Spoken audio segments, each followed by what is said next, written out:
everyone. My name is Emily Singer Lucio, and I'm the ADA coordinator for the University of Maryland. Hi, I'm Jill Bradbury, the new director of the School of Theater, Dance, and Performance Studies. Great. Thanks, Jill. Welcome.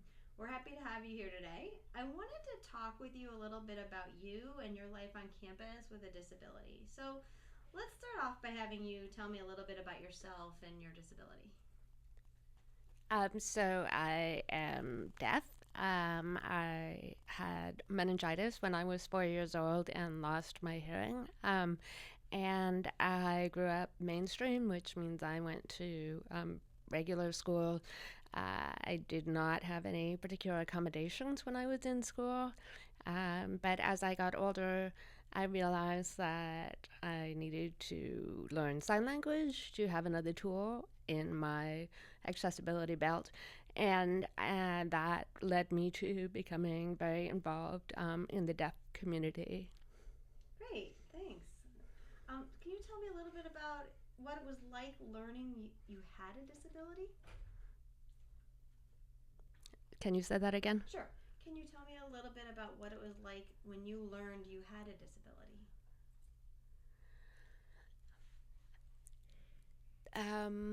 Yeah, that's an interesting question. I don't think that I realized um, that I was a deaf person for a really long time. I thought I was, a hearing person who was really bad at hearing.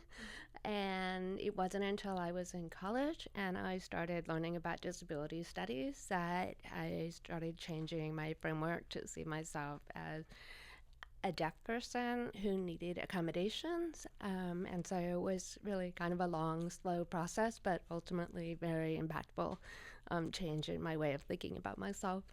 Oh, that's really interesting. So tell me a little bit about how was it different at different stages of your life? About how, How having like being deaf was different at different stages of your life.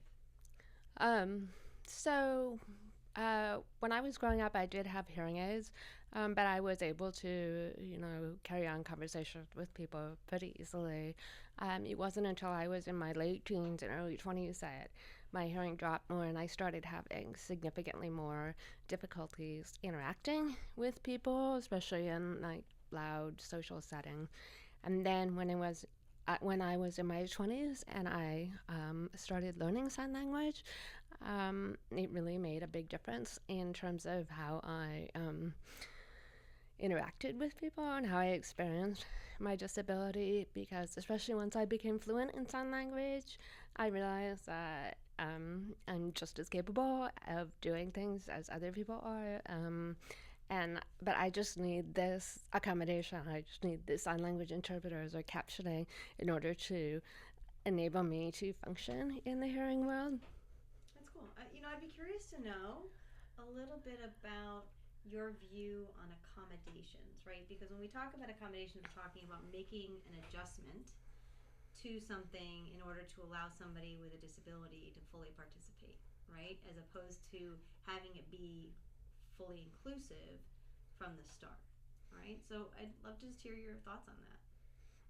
Yeah, I have a great example just from my experience joining the University of Maryland and joining the School of Theater, Dance, and Performance Studies. Um, I came in with you know, a framework that I needed people to adopt in order to create an inclusive communication environment for me. And that included things such as in meetings, I need people to take turns and to identify themselves before they are speaking. And that's something that I need. And my school has been wonderful about adopting these practices. But as a kind of deaf gained moment, they've also commented that this has really been a benefit from them because now they slow down and they don't talk over each other and they have time to listen to each other and think, and so it becomes a more relaxed and more welcoming communication environment for everybody. That's awesome. I love that. What have you found helpful to share about yourself with others? That's a big question, Annie. And you can take it however you want.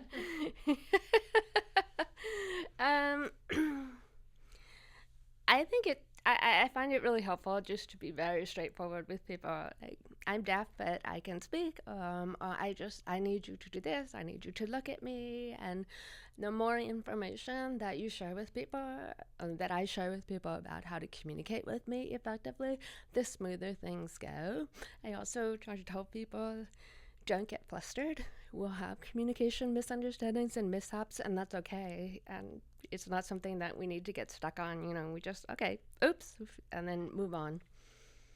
That's a great philosophy. I love it. I love it. Um, what do you wish other people knew or understood about you? Uh, Another big question. We Um, don't do the easy questions here. right, right. What do I wish that other people knew about me?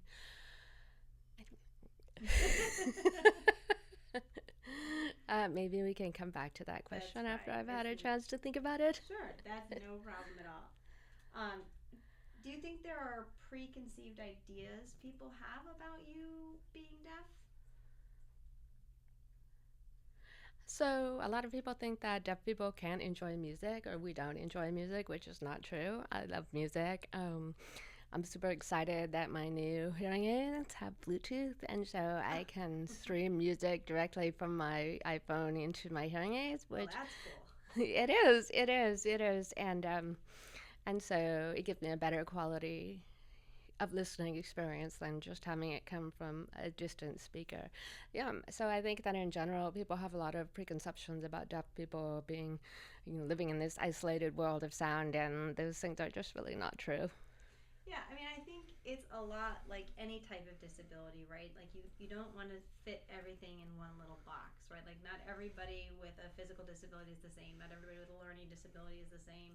Not everybody who has a hearing loss, no matter what level of hearing loss, is the same, right? No matter same thing with people with blind or low vision, right? And I think that a lot of times people make assumptions, right? Once they encounter somebody with a specific type of disability, they naturally assume that everybody with that same type of disability has the same limitations, or whatever, and that's not always the case, right? Exactly. Deaf people are very diverse, and we have diverse experiences of our hearing too. So it's the same thing with other people. It's not just one type of disability experience. Can you talk a little bit about deaf culture, because I think a lot of people don't really know a lot about deaf culture. Right. So when we talk about deaf culture, we're really talking about community and connections that people feel, even though they may come from very different backgrounds in life, but we have this shared experience of being deaf. And also, we have a shared experience of language, and within that language, there are creative possibilities, there are artistic genres and artistic capabilities. We have folklore, we have typical ways of behaving. Deaf people tend to be very visually oriented, and that impacts how we experience space and many other um, ways of sort of our daily existence in life. And so we are connected together because of those shared experiences. That's awesome. I've been working in the field of higher education and disability for a long time. And, I've worked with students some with learning disabilities, who look to get a foreign language substitution when there's a foreign language requirement, right? And there's always this conversation I find in higher education about sign language and it being acceptable as a foreign language, right? And then the next question that generally always follows is, well, what about the cultural component, right? Because if people naturally think, oh, French or Italian or German language has a cultural component, and they don't know a lot about the cultural component of sign language.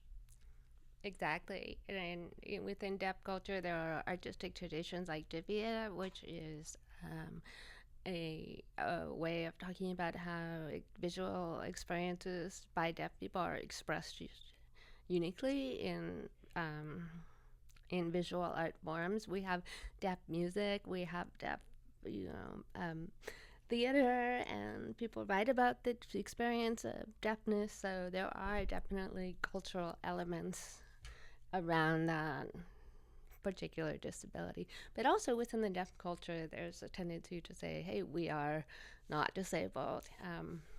We are we are perfectly fine deaf people. You know, our disability limits us, or our hearing limits us only when we interact with people who don't know sign language. But with each other, we don't feel that we are disabled, and so that's also another unique aspect of deaf culture. That's really interesting. One of the institutions I worked at had a very large program for deaf and hard of hearing students, and there was this big divide. They did not want to be part of the disability services office. They wanted, they did not feel as though that's where they belonged. Um, have you seen that before? Yes, I have, and there are pros and cons. I understand why people have that impulse to separate themselves out from the disability community in general. It's a political move in a lot of ways. Just say, hey, the problem is not with me, the problem is with us, and we don't share the same way of communicating. But on the other hand, if we don't take that disability identity, then we lose out on legal protections that we actually do need in our jobs. So it's a double-edged sword. Yeah, I mean, I talk all the time with people about the concept of universal design, right? And the example I give constantly is that when I was a college student, right, I could roll out of bed and say, "Hey, I'm going to go to this lecture at whatever time of day or night," and I could just make that decision at the last minute and go, right? And it's not the same for somebody who needs an interpreter to attend that event, right? They have to call and request that, ensure that there'll be an interpreter there or a transcriber or whatever they need. And so I always say to people, the best thing we could do if we had endless amount of money, which I know we don't, but if we had endless amount of money, would be to always have an interpreter or captioning or a transcriber there, so that somebody who is deaf or hard of hearing could attend like everybody else and not have to plan that in advance to make it more equitable, right? Right. And with being University of Maryland's first deaf faculty, we are kind of having to figure out how those resource conversations work and what kind of arrangements create the most equity for me, but also um, recognize the fact that we do have limited resources. Yeah, yeah. I have those conversations all the time, so we need to talk more about that. um, um, what have been some of your biggest challenges, and how have you worked through them? Uh, so I work on theater history, and my biggest challenge in the field is having to repeatedly advocate for access. Every time there's a change in staff, you know, I work with one theater company, I need captions, or I need interpreters, and I develop a relationship with somebody in the box office, for example, and then that person leaves, and I have to start all over again, and it gets tiring to have to be constantly doing that kind of access labor. Yeah, I bet. I bet. What is there anything else you'd like to share with people just about your experience, either here or in general? Things you think people should know about interacting or working with people who are deaf in the deaf community? I think the most important thing is just to have an open mind and an open heart and check in with the person about what is effective for them. As we talked about earlier, don't go in assuming that this person can read lips or this person can sign. Lip reading skills can be very context specific. So here we are in this quiet room. I may be able to lip read you just fine, but we stepped out into the lobby of the library and there was a lot of background noise. I might be completely lost. So just having an open and accepting attitude and be willing to roll with things, I think is the best thing that you can do when you have a coworker with any kind of disability. That's a great thing to end on. Thank you so much, Jill, for joining us today. I do hope that this conversation opens people's eyes to what it is to live with a disability. For more information about resources at University of Maryland about disability, please go to our accessibility website, accessibility.umd.edu. And thanks, Jill, again for joining us, and thanks everyone for listening. Thank you for having me.